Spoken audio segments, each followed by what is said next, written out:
हाँ, मेरा तो हो गया। अभी लास्ट बाइट तुम खाओगे। अरे ऐसे कैसे, ये भी तुम ही खाओगी? वरना सैंडविच ना खाने के जोर में अरेस्ट कर लूंगा तुम।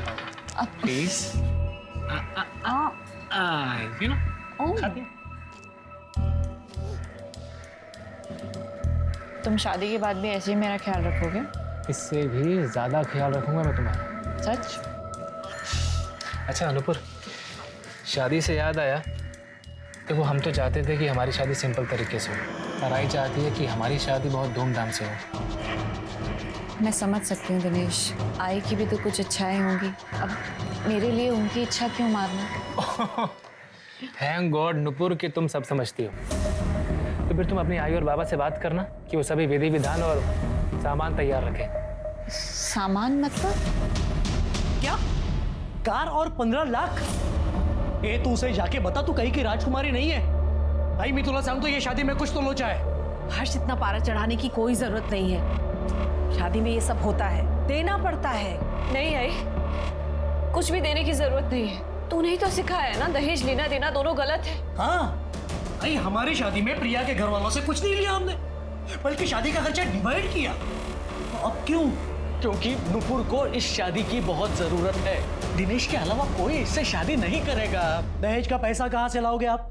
मैं अपनी एफडी तोड़ दूंगी और पीएफ के लिए भी बात करती हूँ। आई तू सब आई, बाबा बाबा बोलते क्यों नहीं? सारा पैसा इस पे खर्च कर देगी ये।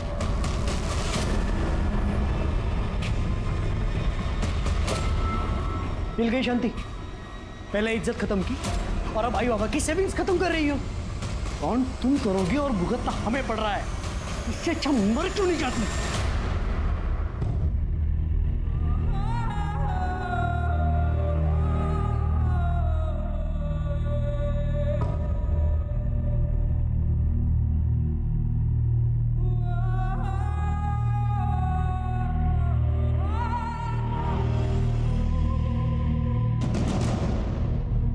मौत का नुपुर अपडे।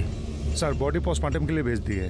उनके फैमिली को आप इन्फॉर्म करोगे या मैं करूं? सर आगे क्या करना है? आगे क्या करना है हम देखेंगे। मैं Sunil Keelkar, PI Ajra police station. Nupur Apte का केस इसके बाद हम टेक ओवर करेंगे। क्यों? क्योंकि नुपुर अपटे ने तुम्हारे और तुम्हारे भाई दीपक के खिलाफ हमारे पुलिस स्टेशन में कंप्लेंट की है। देखिए, अब अगर गांवबाग एरिया में रहती है तो वहां के पुलिस स्टेशन में आपको कंप्लेंट करनी होगी। मुझे गांवबाग एरिया के सीनियर इंस्पेक्टर दिनेश यादव की कंप्लेंट करनी है। क्या वो लिखेंगे अपने खिलाफ मेरी कंप्लेंट? सर, एक लड़की तो किसी भी पुलिस स्टेशन में अपनी कंप्लेंट कर सकती है ना? हाँ। तो फिर? अच्छा, आप कौन? मैं हेमा चौहान, नुपुर की दोस्त।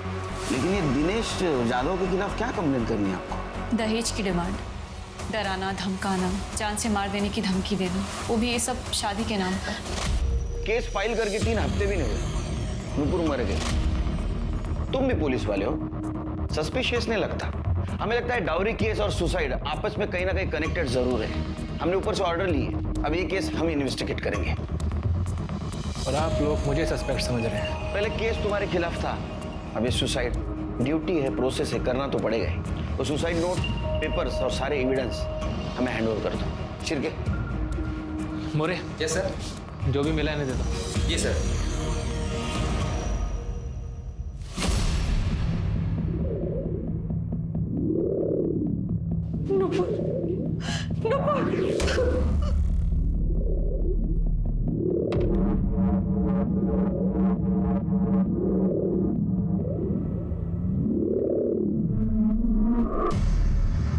दिनेश को नुपुर के बारे में सब कुछ पता था। जो भी उसके साथ हुआ, हम लोग बहुत खुश थे कि इतना अच्छा रिश्ता आया है। सब कुछ जानते हुए भी दिनेश ने सामने से रिश्ता भेजा था। कोर्ट मैरिज बोल के हमने नुपुर को भी हाँ करवा ली थी। फिर दिनेश का भाई दीपक आया और दिनेश का असली चेहरा भी तभी सामने आया। 15 लाख और कार मांगी थी उन लोगों ने, वो भी शादी से पहले। पैसे तो मैंने दे दिए एफडी तोड़ के, पर कार शादी के बाद देने के लिए बोला था। पर क्या हुआ? तुम यहाँ ऐसे? सब ठीक तो है? वही तो मैं तुमसे पूछने आई हूँ, आखिर प्रॉब्लम क्या है? तुमने 2 बार मिलना कैंसिल कर दिया, मेरा फोन नहीं उठा रहे, मेरे मैसेजेस का जवाब नहीं दे रहे। कोई गलती हो गई क्या मुझसे? नहीं नुपुर, तुम गलत नहीं हो। नुपुर, गलत मैं हूँ, मेरा पूरा परिवार है। मेरे परिवार वालों को और दहेज चाहिए। मेरी समझ में नहीं आ रहा मैं उन्हें कैसे समझाऊं। कल आई से मेरा झगड़ा भी हुआ था। आई कहती हैं कि अगर वो मेरी शादी करवाएंगी तो अपने मन से करवाएंगे, वरना शादी पे नहीं आएंगे। नुपुर, मेरी समझ में नहीं आ रहा मैं क्या करूं, तुमसे क्या कहूं? फिर मैं और नुपुर दिनेश की फैमिली से मिलने गए। अरे ऐसी क्या डिमांड की है हमने? मेरा बेटा सीनियर पुलिस इंस्पेक्टर है। किसी भी घर से आज उसे अच्छी से अच्छी, सुंदर से सुंदर लड़की मिल सकती है। बिना मांगे हमें दहेज मिल सकता है। तर मग तुम्ही माझ्या मुलासाठी एवढं पण नाही करू शकत? देखिए प्रतिभा जी, हम मिडिल क्लास लोग हैं। मेरे पति की जॉब चली गई है, बेटे का बिजनेस ठप है, और वैसे भी आप लोगों ने पहले ही जितना मांगा था उतना ही कर पाना हमारे लिए मुश्किल था, और अब और ज्यादा। भाई मैंने तो पहले ही कहा था कि लड़की ठीक नहीं है। वो तो मैं गांव गया हुआ था जब दिनेश ने ये सब कर लिया। ऐसा क्या हुआ था नुपुर के साथ? रेप हुआ था मेरे नुपुर के साथ। उसने कंप्लेंट क्यों नहीं की? आप लोगों ने कंप्लेंट क्यों नहीं की? किया था साहब, सब किया था। फिर कोई फायदा नहीं हुआ साहब। वो बहुत पावरफुल आदमी था, इसलिए नुपुर ने केस वापस ले लिया। हमें पता था कि आगे चलकर नुपुर की शादी में बहुत प्रॉब्लम होगी, इसीलिए ये रिश्ता मैं हाथ से जाने नहीं देना चाहती थी। मैं 5 लाख और देने के लिए तैयार हो गई, पर उससे पहले ही मेरे बच्चे, और वो भी कच्ची। सर उसे ऊंचाई से बहुत डर लगता था। मतलब हमारे घर के गच्चे पे भी वो कभी नहीं जाती थी। पहिल्या माळ्यावर पण नाही जायची नुपुर, पर यहाँ छठे माले पे कहने घेऊन जा, जाइए।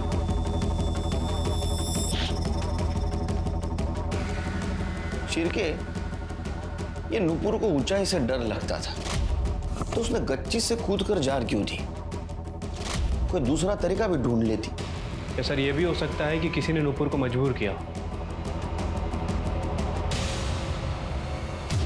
सर सोशल मीडिया पे बड़ी बड़ी बातें लिखना एक बात है, लेकिन सचमुच रेप विक्टिम से शादी करना दूसरी बात है। सर मुझे तो उस नेता पर लगाया हुआ रेप केस भी फ्रॉड लग रहा है। सर मैं बस इसीलिए नहीं चाहता था कि मेरी भाई की शादी उससे हो। सर आपने तो देख लिया, उसने कंप्लेंट कर ही दी।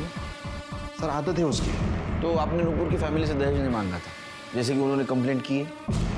मेरी आई बस इतना चाहती थी कि मेरी शादी धूमधाम से हो, लेकिन नुपुर चाहती थी हमारी शादी सिंपल तरीके से हो जाए। सर हर माँ की ख्वाहिश होती है कि उसके बेटे की शादी अच्छे से हो जाए, लेकिन मैं नुपुर और उनके परिवार के हालातों से वाकिफ था। इसलिए मैंने कहा कि जितना तुम अफोर्ड कर सको वैसे करते हैं। और मैंने शादी दहेज के लिए नहीं की। दहेज के लिए तो मैं किसी से भी शादी कर सकता था। नुपुर से शादी मैं प्यार के लिए कर रहा था, दहेज के लिए नहीं। अरे आप लोगों को तो मेरे बेटे को मेडल देना चाहिए था, मेडल, जिसने ऐसी लड़की को अपनाया, जिसके साथ रेप हुआ था। नेता को ब्लैकमेल करने के लिए उस पर केस चल रहा था। अरे 7 जन्म भी मेरे बेटे जैसा उसको पति नहीं मिलता था। एक मैं ही था जो उसे इंसाफ दिलाने के लिए इतने महीनों तक लड़ता रहा। लेकिन नुपुर के माँ ने तो बताया कि उन्होंने उनकी एफडी तोड़कर तुम लोगों को 15 लाख रुपए दिए। पेपर्स भी है उनके पास। उनकी माँ ने मुझे पैसे देने के लिए एफडी तोड़ी थी या अपने नालायक बेटे हर्ष को पैसे देने के लिए तोड़ी थी? हर्ष? हर्ष का क्या? आप भी पुलिस इंस्पेक्टर हैं, पता लगा सकते हैं। ये प्रॉब्लम तो आने वाली थी शिर्के, पता था मुझे। अरे वो भी पुलिस वाला है, तो उसे भी कानून के बारे में पता है। हाँ सर वो तो है, बट फिलहाल अभी करना क्या है? उसके ऊपर ध्यान रखो, फैमिली के ऊपर।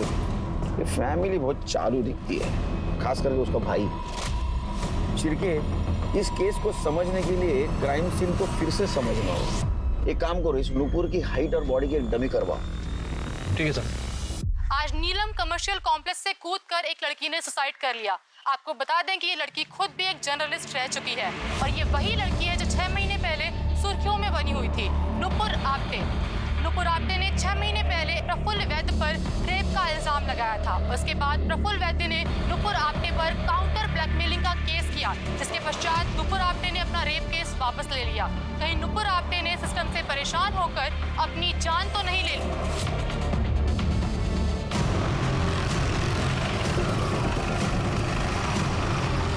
नुपुर आप्टे ने सुसाइड किया तो आप उसका क्राइम सीन रिक्रिएट क्यों कर रहे हैं? हमारी ये प्रोसेस है। आपको ये फॉल्ट क्लियर लग रहा है?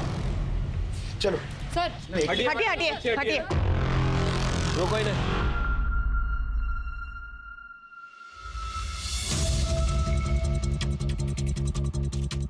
ये फोटो देख रहे हो, इसमें नूपुर का चेहरा जमीन की तरफ, और जनरली ऐसे खुदकुशी के बाद ही होता है।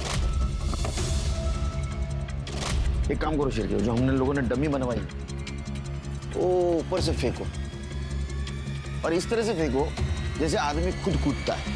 ठीक है।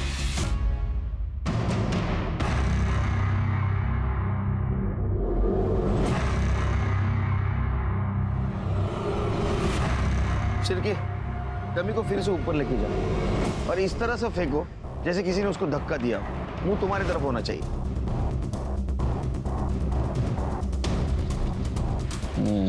छिड़के गड़बड़ है, क्योंकि नूपुर के गिरने के मार्क में और हमने 2 बार जो बॉडी गिराई उसके मार्क में 19-20 का फर्क है। तो ये बताना मुश्किल है कि उसको किसी ने धक्का दिया तो उसने सुसाइड किया। दिशा, नूपुर की सुसाइड नोट हैंडराइटिंग एक्सपर्ट के पास भेजो और उसके हैंडराइटिंग से मैच करके देखो। Right sir.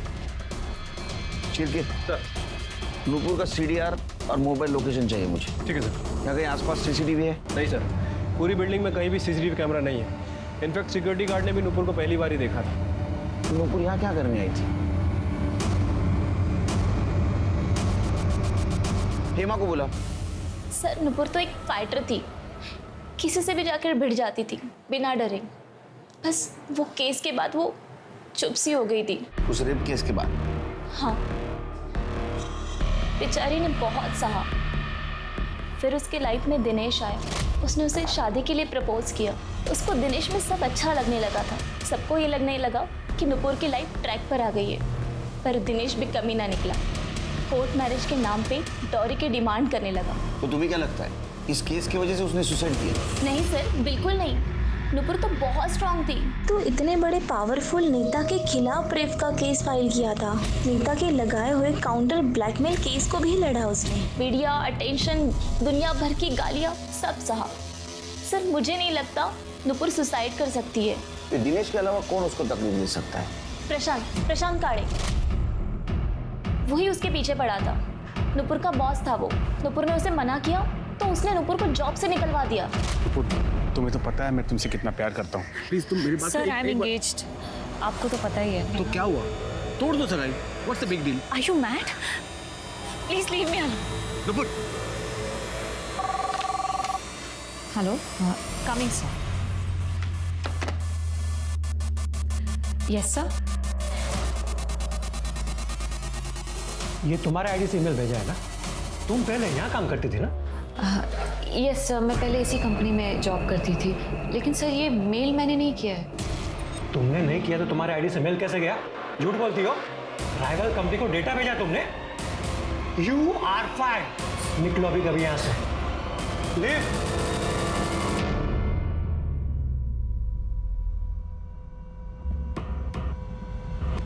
सर नूपुर को जॉब की सख्त जरूरत थी और वो प्रशांत उसे ब्लैकमेल करता था। फिर भी वो प्रशांत से ब्लैकमेल नहीं हुई, लेकिन प्रशांत उसको बार बार कॉल और मैसेजेस करके परेशान करता रहा। ये प्रशांत गाले का नंबर है तुम्हारे पास? हाँ। इन जगह नंबर है, आप जाइए बाहर। ठीक है, ये प्रशांत गाले का CDR रिपोर्ट और मोबाइल लोकेशन निकालो। पता करो ये मजनू छुपा कहाँ है। ठीक है सर। सर मैंने हर्ष आप्टे के बारे में आस पड़ोस में पूछताछ की। पड़ोसियों का कहना है कि हर्ष हमेशा नूपुर पर चिढ़ा हुआ रहता। ये रेप केस के बाद MLA प्रफुल्ल वैद्य ने नूपुर पर ब्लैकमेलिंग के चार्जेस लगाए, जिसकी वजह से उनकी फैमिली की बड़ी बेइज्जती हुई। इसलिए हर्ष हमेशा नूपुर पर चिढ़ा हुआ रहता था। अच्छा, छिड़के हर्ष के डिटेल निकाल। Bank state. ऊंचाई से गिरने की वजह से उसका स्कल फ्रैक्चर हुआ, जिसकी वजह से ब्रेन हेमरेज हुआ और बहुत ज़्यादा खून बहने की वजह से उसकी मौत हो गई। बॉडी की बहुत सारी हड्डियां भी टूटी है। सर रिपोर्ट से तो यही लग रहा है कि सुसाइड है। वो हैंडराइटिंग एक्सपर्ट का क्या हुआ? सर वो नूपुर का सुसाइड नोट और बाकी के डॉक्यूमेंट्स मैंने भेज दिए हैं। जल्दी रिपोर्ट आ जाएगी सर। प्रशांत काड़े आया, ये कैसे सवाल है? सर आप ही बताइए, कोई किसी से शादी क्यों करना चाहेगा? मैं नूपुर से प्यार करता था इसलिए शादी करना चाहता था बस। लड़की ना बोले किसी और से सगाई कर ले, फिर भी तेरा प्यार कंटिन्यू। नौकरी से निकलवा दिया, फिर भी उसके पीछे पड़ा था। सर ये प्यार जो है ना, ये देख के नहीं होता सर। हाँ ये सच है कि मैं नूपुर के पीछे पड़ा था क्योंकि मैं उसको शादी के लिए मनाना चाहता था और मैंने उसको जॉब से नहीं निकलवाया सर। वो जॉब पे थी तो मेरे पास थी, मैं क्यों चाहूंगा कि वो ऑफिस से और मुझसे दूर हो जाए? क्योंकि तू शादी करना चाहता था ना उससे। ऐसा पहली बार देखा है ना कि रेप विक्टिम के साथ इतना प्यार। Rape victim? सर ये क्या क्या बोल रहे हैं सर आप? आपसे मालूम पड़ रहा है मुझे ये सब खबर सर। अहो मेरी कोल्हापुर मदर नवीन है, पिछले 2 महीने पहले ही पोस्टिंग हुई थी मेरी यहाँ पर। ऐसी सोसाइटी देखी जहाँ CCTV नहीं, टाइट सिक्योरिटी नहीं, नया है। आप बात कर रहे हो सर, मुझे मेरी समझ में कुछ नहीं आ रहा सर। ज्यादा शाना मत बन। जहाँ नुपुर की मौत हो गई वहां तेरा मोबाइल लोकेशन दिखा रहा है, समझा? और तेरा मोबाइल बंद था। क्यों? देखिए सर, मैं बता दूं, मैंने कुछ नहीं किया है। मुझे तो ये भी नहीं मालूम था कि नुपुर वहां थी उस वक्त। मैं अपने क्लाइंट सागर एसोसिएट से मिलने गया था सर। आप चाहिए तो चेक कर लीजिए ना, एड्रेस पता कर लीजिए मैं था कि नहीं। मोबाइल क्यों बंद किया था फिर? सर मोबाइल बंद नहीं था सर, साइलेंट करना था पर गलती से ऑफ हो गया। और मुझे तो नुपुर की सुसाइड जो है ना, वो घर पर आने के बाद मुझे मालूम पड़ा उस दिन रात को। फिर क्या तुम्हें नहीं लगता झूठ की लेवल जरा बड़ी है? सर हैंडराइटिंग एनालिसिस हो गया, नुपुर ने वो सुसाइड लेटर नहीं लिखा। मतलब नुपुर ने आत्महत्या नहीं की, उसका मर्डर हुआ है। एक काम करो दिशा, जितने भी सस्पेक्ट है सबका हैंडराइटिंग मैच करके देखो। और काले, अगर तेरी बात झूठ निकली तो इतना मारूंगा पूरा थोबड़ा काला नीला हो जाए। कर दे, क्यों जाएगा। और सबसे पहले इसकी हैंडराइटिंग चेक करो। चल शिरके, ये नुपुर के मर्डर का उसके पास से क्या कनेक्शन है ढूंढना होगा। उसकी पुरानी वाली केस फिर से अच्छी तरह से स्टडी करनी होगी। पता करना होगा आखिर उस प्रफुल्ल वैद्य और नुपुर के बीच में क्या हुआ था।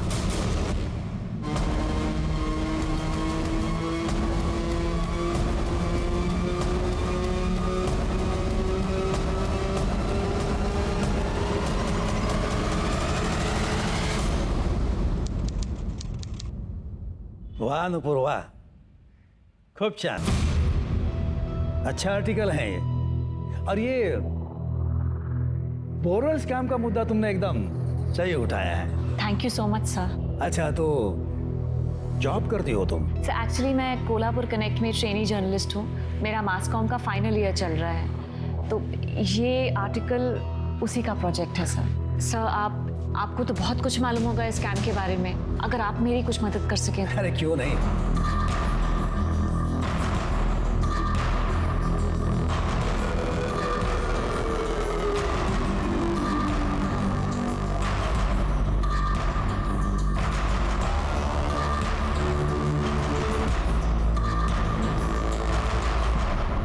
मैंने पहले ही कहा था, रूलिंग पार्टी में बहुत करप्शन है।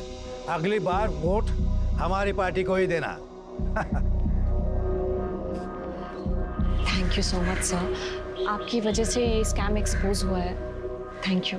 अरे ये तो मेरा फर्ज था। नुपुर, मैं तुम्हारे लिए और भी कुछ करना चाहता हूँ। किसी खास आदमी से मिलवाना चाहता हूँ।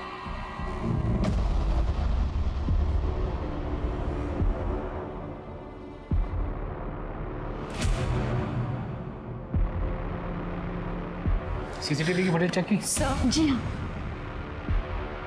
रेप की कंप्लेंट लिखवानी है। स्मिता आइए संभल। बैठिए। रेप किसने किया आपके साथ? प्रफुल्ल वैद्य।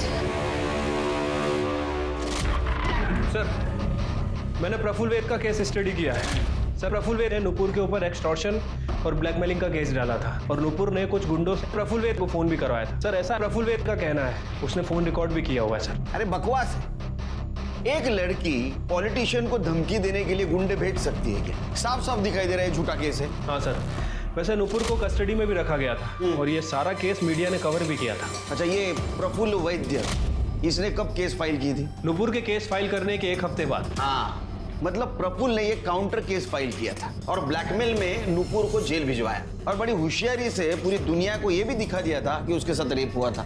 बहुत शाना है ये प्रफुल्ल। और सर उसके बाद नुपुर ने अपना रेप केस वापस भी ले लिया। क्यों? सर पैसा और क्या, इस प्रफुल्ल ने नुपुर को अच्छा खासा पैसा ऑफर किया होगा और उसने एक्सेप्ट कर लिया होगा। तो तुम्हें क्यों लगता है ये पैसे का चक्कर होगा इसमें? सर आपने हेमा की बात सुनी? सर हेमा के मुताबिक नुपुर बहुत स्ट्रांग लड़की थी, उसे डराना आसान नहीं था। अब सर केस वापस लेने का कारण क्या हो सकता है? या तो फिर पैसा या फिर फैमिली मैटर। पैसे का एंगल मैंने आपको बता दिया है, आप चाहें तो हम उसकी फैमिली से बात कर सकते हैं। नहीं, फैमिली थोड़ी सच बताएगी शेर की। हमें उस पॉलिटिशियन प्रफुल्ल वैद्य के साथ बात करनी होगी और उसको क्रॉस चेक करने के लिए हेमा के साथ बात करनी होगी। नुपुर आप्टे के सुसाइड केस में एक नया ट्विस्ट सामने आया है। नुपुर आप्टे के सुसाइड नोट से नहीं मैच हो रही है उनकी हैंडराइटिंग। ये सारी बातें इस ओर इशारा करती है कि कहीं नुपुर आप्टे का केस मर्डर तो नहीं। जैसा कि हम सभी जानते हैं कि नुपुर की लाइफ बहुत ही ज्यादा स्कैंडलस रही है। नुपुर के मर्डर को सुसाइड दिखाना, ये सारी बातें इस ओर इशारा करती है कि कहीं नुपुर आप्टे फिर से अपना रेप केस रीओपन तो नहीं करवाने वाली थी, या फिर वो किसी और को एक्सपोज तो नहीं करने वाली थी।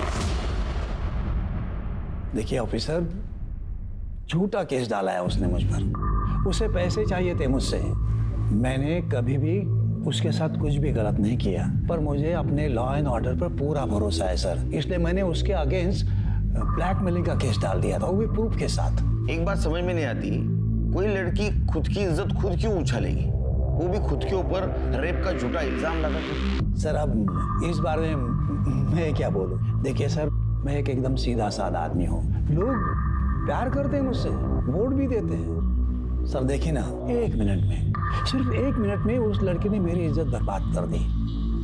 सर वो खुद मेरे पास आई थी बोरवेल स्कैम के बारे में इंफॉर्मेशन लेने के लिए। एक तो मदद करो, ऊपर से बदनामी।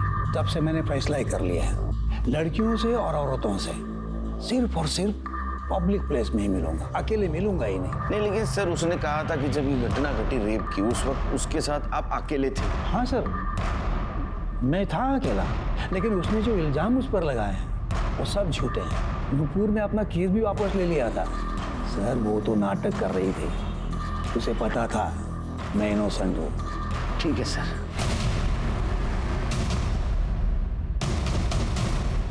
क्या वो सुसाइड नोट फेक है? Was it a murder? No comments. Sir कुछ तो बताइए, आप सच्चाई छुपाने की कोशिश कर रहे हैं। सर वो नेता एक नंबर का झूठा इंसान है। उसने नुपुर की इज्जत ही खराब नहीं की, बल्कि उसका नाम भी खराब कर दिया। सर नुपुर ये केस कभी वापस नहीं लेती, पर उसे बुरी तरह फंसाया गया था। किसने? नुपुर के लॉयर नरेश कामत ने। सर वो खुद चलकर आया था नुपुर के पास उसका केस हैंडल करने, pro bono, free of charges. Free में? और आपको मेरा केस क्यों लड़ना है? इसमें तुम्हारा नहीं, मेरा भी फायदा है। और जब मुझे पता चला ना तुमने इतने पावरफुल आदमी के अगेंस्ट केस फाइल किया है, मुझे बड़ी खुशी हुई। मैंने अपनी ज़िंदगी में छोटे मोटे केस लड़े हैं, इतना हाई प्रोफाइल केस मैं अपने हाथ से जाने नहीं देता। अब सोच लो, तो दोनों का फायदा है। ठीक है सर, नरेश ने पहले बहुत अच्छे से हैंडल किया, पेपर वर्क सब। उसके बाद धीरे धीरे कोर्ट की डेट आती, उसने नुपुर से पैसे मांगना शुरू किया। नुपुर पैसे नहीं दे पाई तो नरेश ने केस को ही छोड़ दिया। कोर्ट की डेट कैंसिल हो गई। नुपुर का तो केस स्टार्ट होने से पहले ही वीक हो गया। बाद में नुपुर को पता चला कि नरेश उस नेता का ही प्लान था, उसके केस को खराब करने के लिए। नुपुर ने तो नरेश से बात भी की थी सर। तुमने खुद मुझसे मेरा केस मांगा था और बीच में हियरिंग वाले दिन गायब हो गए। कुछ फैमिली प्रॉब्लम थी इसलिए नहीं। आप शट अप। मुझे पता है कि तुमने ये सब वो प्रफुल्ल के कहने पर किया है। तुम्हें तो मैं डिसबार करा दूंगी, देखना तुम। ट्राई कर लो, कोर्ट बिना सबूत के खड़ा भी नहीं करता है। सर नुपुर बहुत गुस्सा थी, वो नरेश के खिलाफ सबूत ढूंढने की कोशिश कर रही थी। फिर कहीं से उसे रुपेश सिद्धवानी के बारे में पता चला। वो बहुत बड़ा बिजनेसमैन है, वो प्रफुल्ल वैद्य को फाइनेंस करता था। सर उसी ने नरेश को हायर किया था। फिर नुपुर ने कहीं से एड्रेस निकाला और उसमें मिलने गई थी। हाँ, मेरे पास पक्का प्रूफ है। मुझे प्रफुल्ल ने ही कहा था नरेश को पैसा देने के लिए। मैंने पैसा उसको दिया भी, लेकिन प्रफुल्ल ने मेरे साथ क्या किया, मुझे नगर सेवक का टिकट दिलवाने के बहाने मेरे साथ धोखा किया। दोनों के दोनों चोर हैं साले। देखिए प्रफुल्ल ने हम दोनों के साथ बहुत गलत किया है। अगर आप कोर्ट में उसके खिलाफ गवाही देंगे तो हम दोनों का बदला पूरा हो जाएगा। बिल्कुल, ऐसा ठीक रहेगा। Thank you. और नरेश की तरह रुपेश भी कोर्ट तक नहीं पहुंचा होगा। जी सर, वो तो कभी कोर्ट आया ही नहीं। उसके बाद तो वो जैसे गायब ही हो गया। नुपुर ने उसे ढूंढने की बहुत कोशिश की। फिर उसकी फैमिली और मीडिया, इन सब से वो थक चुकी थी। सुरेखा आंटी के अलावा और कोई उसके साथ नहीं था। और उसका भाई? सर हर्ष तो पहले से इस केस फाइल करने के अगेंस्ट था कि इतने बड़े आदमी से क्यों पंगा लेना, और उसकी फैमिली इस कानूनी लड़ाई से परेशान हो चुकी थी। फाइनली नुपुर ने केस वापस ले लिया। पुलिस भी जान के हैरान थी कि नुपुर ने छोटी सी उम्र में क्या कुछ सहा है। धोखे और बदनामी में लिपटी थी नुपुर की मौत की पहेली, और रूपेश सिद्धवानी इस केस की सबसे बड़ी कड़ी बन सकता था। लेकिन पुलिस को इन्वेस्टिगेशन में पता लगा कि रूपेश की कार एक्सीडेंट में मौत हो गई थी, वो भी 5 महीने पहले नुपुर से मिलने के ठीक बाद। अब ये एक्सीडेंट था या कुछ और, कोई बता नहीं सकता। अब पुलिस का शक प्रफुल्ल पर और गहरा हो गया था, क्योंकि उसके पास पावर और पैसा दोनों थे ऐसी घटनाओं को अंजाम देने के लिए। पुलिस ने नुपुर के कॉल एंड लोकेशन डिटेल्स मंगवाए, क्राइम सीन का डंप डेटा मंगवाया, और उनके हाथ एक ऐसी कड़ी लगी जिसकी उन्हें उम्मीद भी नहीं थी। सर हेमा चौहान का फोन कल शाम से बंद है और उसका लास्ट लोकेशन सतारा का है। और सर ये हर्ष आप्टे, ये भी सतारा में है और उसका फोन भी कल शाम से बंद है। Same location same time. कुछ फोन रिकॉर्ड से पता चला इनका अफेयर है? नहीं सर, लेकिन मुझे लगता है नुपुर को इनके अफेयर के बारे में पता चला, इसलिए उन्होंने इसको नुपुर को मार दिया। बेस्ट फ्रेंड और भाई का affair. Chirke sir, Satara sir Hema का फोन स्विच ऑन हुआ है, उसका लोकेशन ट्रेस कर सकते हैं। गुड, रास्ता बताती रहना।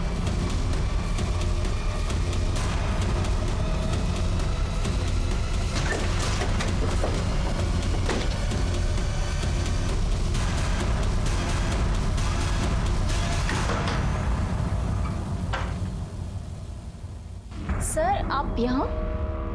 हम भी वही सोच रहे हैं कि आप यहाँ क्या कर रही हैं? सर मेरा तो यहाँ पे इंटरव्यू था। कोई कंपनी का नाम नहीं, कुछ नहीं, लॉज में इंटरव्यू देने आई हैं आप? जी नहीं सर, मेरे पास इंटरव्यू के पेपर्स है, मैं दिखाती हूँ आपको। हे बाबा। कल शाम से आपका फोन बंद क्यों है? वो कल मैं अपना चार्जर बस में भूल गई थी। कल शाम से ही मेरा फोन ऑफ था। आज सुबह नया चार्जर लेके फोन ऑन किया है। पर बात क्या है? बात का छोड़िए, ये बताइए हर्ष आप्टे कहाँ है? सर वो तो अपने घर पे होगा। लेकिन उसका फोन लोकेशन तो सतारा का है, इसी एरिया का। क्या?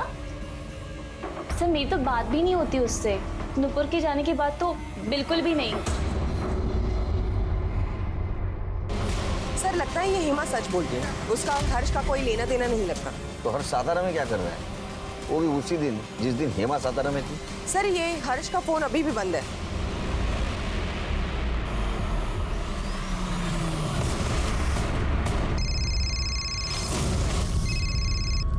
हेलो, हाँ मैं आ रहा हूँ। क्या हुआ तुम्हारे साथ? दत्ता जयवंत और उसके गुंडों ने मारा। बिजनेस में बहुत लॉस हुआ था मुझे। नुपुर के चक्कर में भाई बाबा की सारी सेविंग्स भी खत्म हो गई थी। वाइफ के दूर के रिश्तेदार दत्ता, उनसे पैसे उधार लिए थे। बहुत टाइम हो गया था, मेरे पास पैसे ही नहीं थे और दत्ता मुझसे पैसे मांगने लगा। इसलिए मैंने दिनेश से हेल्प मांगी। दिनेश जाधव से? हो सर। दिनेश तुम्हें आई ने 15 लाख रुपए दिए और अब शादी भी टूट गई है। देखो मुझे 6 लाख की बहुत जरूरत है। दत्ता बहुत डेंजरस आदमी है, कम से कम उसका इंटरेस्ट तो चुका दूंगा।